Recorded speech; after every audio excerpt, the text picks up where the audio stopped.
Bonjour à toi et bienvenue dans Au rythme des lunes, une série spéciale de rythme du vivant. 2 rendez-vous par mois, courts et vivants, où l'on décode ensemble les énergies qui traversent ton quotidien. Je vais te partager ma lecture des courants célestes pour t'aider non pas à subir ce qui se joue, mais à le danser avec conscience.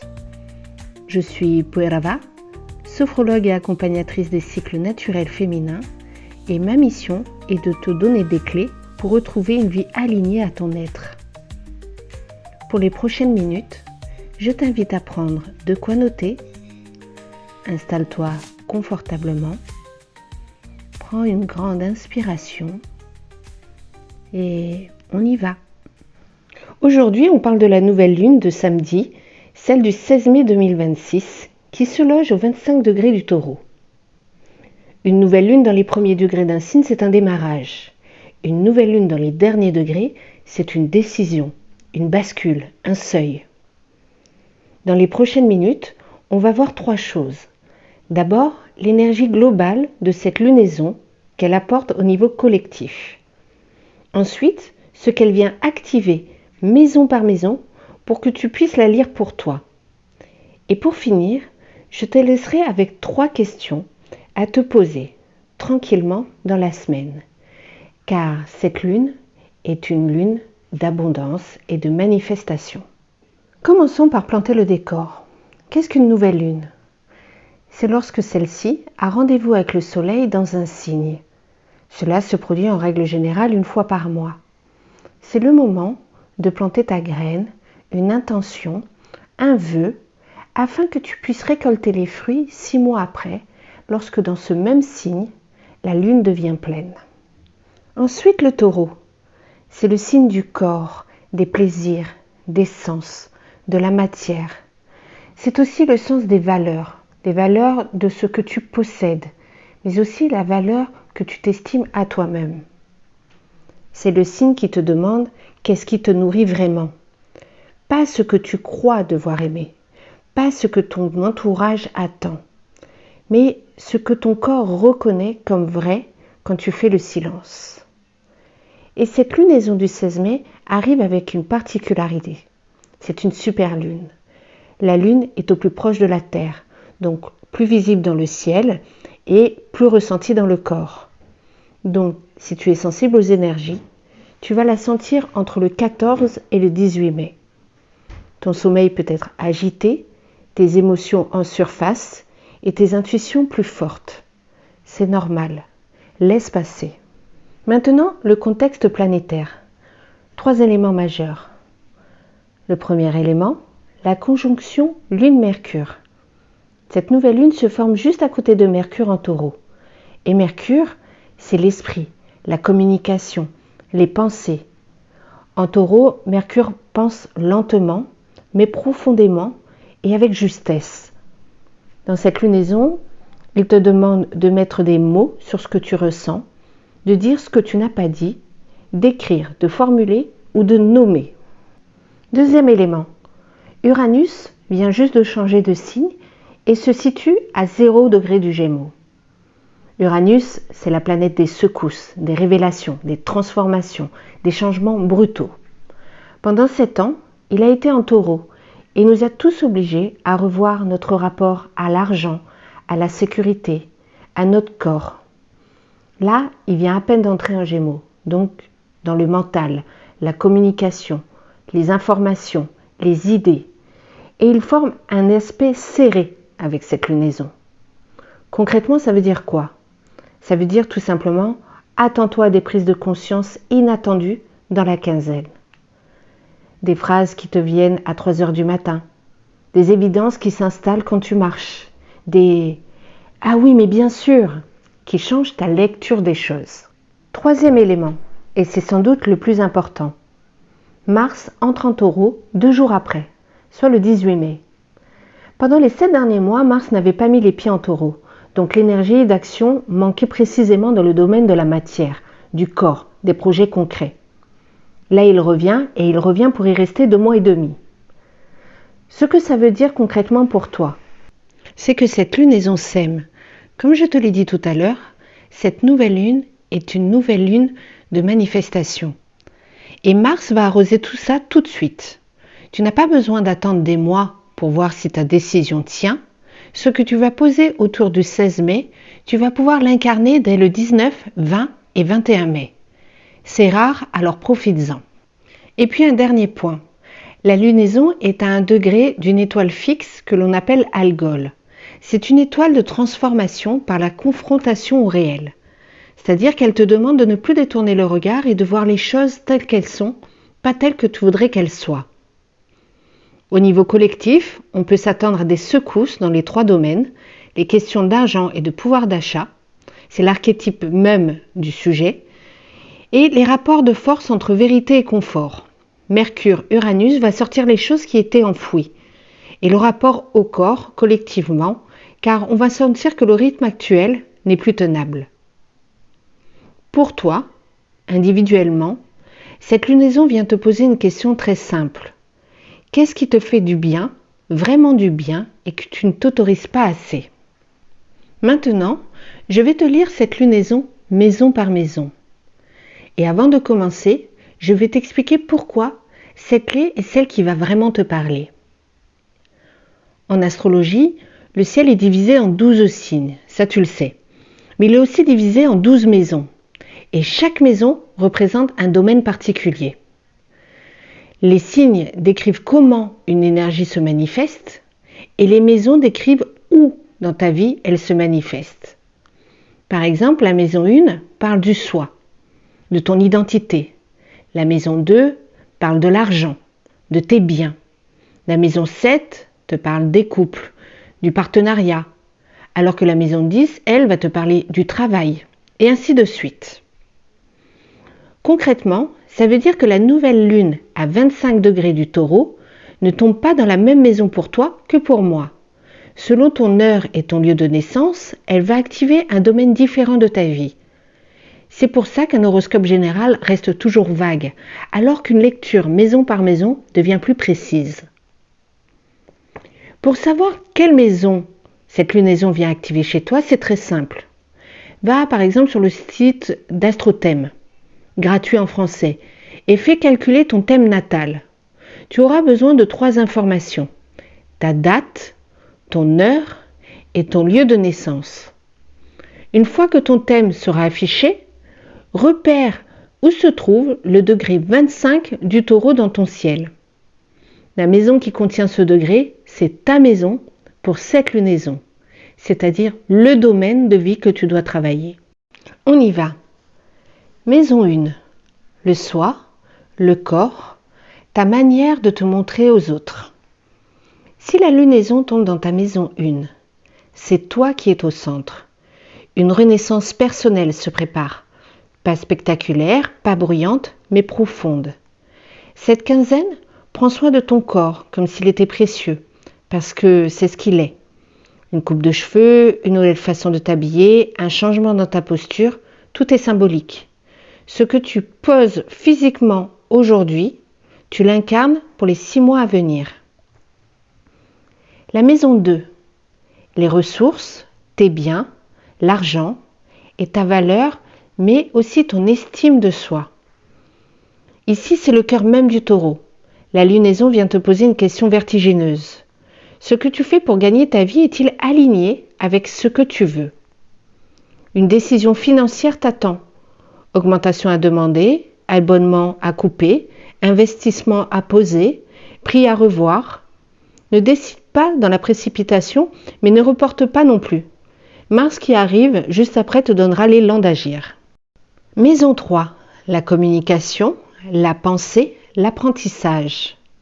Une vérité que tu portes depuis longtemps demande à sortir. Un mail, une conversation, un texte que tu as à écrire. Mercure conjoint à la lunaison te donne des mots justes. Ne les laisse pas s'effacer. Si tu hésitais à reprendre une formation, à lancer une newsletter, à dire enfin ce que tu penses à un proche, c'est la fenêtre idéale. Écris d'abord, tu parleras après. La maison 4, c'est le foyer, les racines, la famille, d'où tu viens. Quelque chose se réajuste à la maison. Un déménagement qui mûrit, une pièce à transformer, une conversation à avoir avec un parent ou un enfant. La lunaison touche aussi à tes racines profondes, ton langage féminin, ta lignée, ce que tu as reçu, ce que tu choisis de transmettre. Allume une bougie, pose une photo de tes ancêtres, ce qui t'enracine, maintenant te porte pour longtemps. La maison 5, la maison de la création, de l'amour, du jeu, des enfants. Ton élan créatif se réveille, mais pas pour de la performance, pour du plaisir. Peindre pour rien, danser dans la cuisine, écrire un poème que personne ne lira. Côté amour, c'est aussi en couple une tendresse plus charnelle qui revient. Si tu es célibataire, quelqu'un peut entrer dans ton champ, lentement, pas un coup de foudre, plutôt une évidence qui s'installe. Laisse ton corps choisir avant ta tête. La maison 6, c'est la maison du quotidien, des routines, du travail, de la santé. Cette lunaison te demande de regarder en face le rythme que tu t'imposes. Ton corps te parle depuis combien de temps sans que tu l'écoutes? Un rendez-vous médical à prendre, une routine alimentaire à réajuster, une heure de coucher à protéger. Mars qui arrive ensuite te donne l'énergie de tenir les nouveaux cadres. Pas de grande révolution, un détail par jour suffit. La maison 7, elle parle des partenariats, des contrats, de ton conjoint. Une décision se pose dans une relation importante. Couple, associé, partenaire de travail. Pas dans l'urgence, mais clairement. Ces personnes te nourrissent-elles ou te drainent-elles? La conjonction Mercure-Uranus peut faire surgir une vérité que tu évitais ainsi que lui. Ne fuis pas la conversation, mais arrive le cœur ouvert, pas l'épée tirée. Une mise au clair vaut mieux que 1000 évitements. La maison 8, la maison de la transformation, de l'intime et des ressources partagées. Cette maison est très profonde et du coup, la lunaison sera aussi profonde. Quelque chose se transforme dans ton rapport à l'intimité, qu'elle soit sexuelle, émotionnelle ou financière, une dette à régler au sens propre ou symbolique, un secret à libérer. Et là, l'étoile dont je te parlais tout à l'heure, Algol, joue son rôle. Ce que tu refusais de voir va se présenter à toi. Alors accueille sans dramatiser. C'est une libération et pas une catastrophe. La maison 9, le sens, tes croyances, le voyage. Une croyance qui se tenait debout depuis des années vacille. Pas pour s'effondrer, mais pour faire place à plus juste. Tu peux avoir envie de partir, d'apprendre, une formation longue, de t'inscrire dans quelque chose qui élargit ton horizon. La sagesse qui t'attend n'est pas dans un livre, elle est dans ton corps. Une rencontre lointaine, une lecture, un voyage court peuvent agir comme un catalyseur. La maison 10, maison de la vocation, la carrière, ton rôle public. Décision de carrière, pas un changement spectaculaire, un réajustement de cap. Es-tu encore aligné avec ce que tu fais publiquement, avec la place que tu occupes? Cette lunaison te demande de redéfinir le succès à ta façon, pas selon les critères extérieurs. Une opportunité peut se présenter. Mars qui arrive te poussera du coup à la saisir si elle est juste. Maison 11. Les amis, le réseau, ta vision vers le futur. Ton cercle se réorganise. Certaines amitiés s'éloignent sans drame, d'autres se rapprochent. Ton sens de l'appartenance se précise. De quelle tribu fais-tu vraiment partie? Si tu portes un projet collectif, une vision pour le monde, c'est le moment de la formuler clairement. Mercure et Uranus t'apportera les idées qu'aucun de tes pairs n'a encore. Alors note-les. La dernière maison, la maison 12, celle qui correspond au retrait, à la spiritualité, à l'invisible. Cette lunaison est silencieuse mais très puissante. Quelque chose se libère dans ton inconscient, une peur ancienne, un schéma qui n'a plus lieu d'être. Tu peux avoir besoin de plus de sommeil, de plus de rêves, de plus de solitude. Ne comble pas ce repli. C'est là que se passe le travail. Méditation, écriture intime, marche seule en nature, tout ce qui te ramène à toi, à l'intérieur, est sacré cette quinzaine. Maintenant, je te laisse avec 3 questions. pas pour y répondre tout de suite, mais plutôt pour les laisser infuser, les écrire dans ton carnet et les emporter en marche. Première question. Qu'est-ce qui te fait vraiment du bien et que tu ne t'autorises pas assez? Le taureau, c'est le signe qui sait reconnaître ce qui nourrit vraiment. Et notre époque a perdu ce contact. On confond souvent le bien-être avec ce qui nous anesthésie. Un verre, du sucre, du scroll, un achat impulsif. Ça, ce sont des compensations. Ce ne sont pas du soin. Ce que cette lunaison te demande de retrouver, c'est ce qui te fait du bien sans rien te coûter ensuite. Sans laisser de fatigue, sans laisser de honte, sans laisser de manque. Ça peut être une marche le matin, un bain chaud, sans téléphone, 10 minutes seul à regarder la lumière tomber, un repas mangé lentement, une respiration profonde dans la voiture avant de rentrer chez toi le soir. Tu connais déjà la réponse. Tu la notes simplement, toujours en dernier dans ta semaine. Et cette question, ce n'est pas un caprice, c'est un acte de souveraineté sur ton temps. Deuxième question. Quelle est la décision que tu repousses et qui pourtant te ferait du bien? Cette question est posée précisément maintenant pour une raison. La nouvelle lune à 25 degrés du taureau est, comme je te l'ai dit, une lunaison de décision. Et Mars entre en taureau 2 jours après. L'énergie d'action qui va t'aider à concrétiser ce que tu poses maintenant. Cette fenêtre ne se rouvrira pas avant longtemps. Alors soyons honnêtes. La plupart d'entre nous attendons une autorisation qui ne viendra jamais. L'autorisation d'un partenaire, d'un patron, de la société. Où on se dit on verra plus tard. Personne ne va te la donner. Et plus tu attends, plus la décision te coûte de l'énergie. Non pas parce que tu l'as prise, mais parce que tu la retiens. Mettre fin à un projet qui s'épuise. Commencer ce que tu repousses depuis des années. Dire non à un engagement qui te pèse. Dire oui à une formation qui te fait peur. Quitter, partir, oser, ralentir, accélérer. Tu sais déjà. La lunaison t'invite simplement à passer de la pensée à la parole ou de la parole à l'acte. Troisième question. Si tu écoutais vraiment ton corps cette semaine, qu'est-ce qui changerait dans ton quotidien? Le taureau, c'est le signe du corps. Et nous vivons à une époque où le mental a pris un pouvoir absolu sur le corps. On l'ignore, on le pousse, on lui dit tais-toi avec du café, du sucre, des écrans, des objectifs. Mais le corps parle, tout le temps. Par la fatigue qui ne se répare plus, par des douleurs qui reviennent toujours au même endroit, par des émotions qui débordent sans prévenir, par le sommeil agité, par la digestion qui coince, par la respiration qui se bloque. Chaque signal qu'on ignore aujourd'hui, on le paye plus tard. Et on le paye au prix fort. Une question n'est pas une invitation à tout révolutionner. C'est juste une invitation à écouter. Une seule chose, une seule modification cette semaine. Te coucher 30 minutes plus tôt, manger un repas sans téléphone, prendre 10 minutes de marche entre la fin du travail et l'arrivée à la maison. Une seule chose. Une seule chose qui te fait du bien et que tu le sais déjà et que ton mental balaye d'un revers de la main en disant « je n'ai pas le temps ». Ton corps, il te le rendra au centuple. Voilà les 3 questions. Garde-les avec toi jusqu'à la lunaison du 16 mai.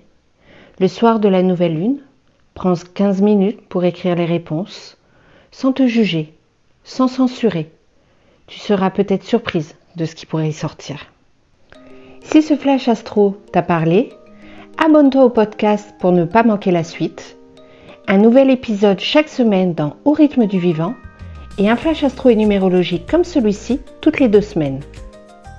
Le prochain bonus arrivera autour du 31 mai pour la pleine lune en Sagittaire qui sera, attention, une blue moon, une lune bleue et celle-ci, elle va décoiffer. Si tu connais une femme dans ta vie qui est sensible à ces énergies ou qui aurait simplement besoin d'entendre les 3 questions de fin, partage-lui cet épisode. Nous sommes plus fortes quand nous nous transmettons ces lectures et nos connaissances. À très bientôt et d'ici la prochaine lunaison, prends soin de ton rythme.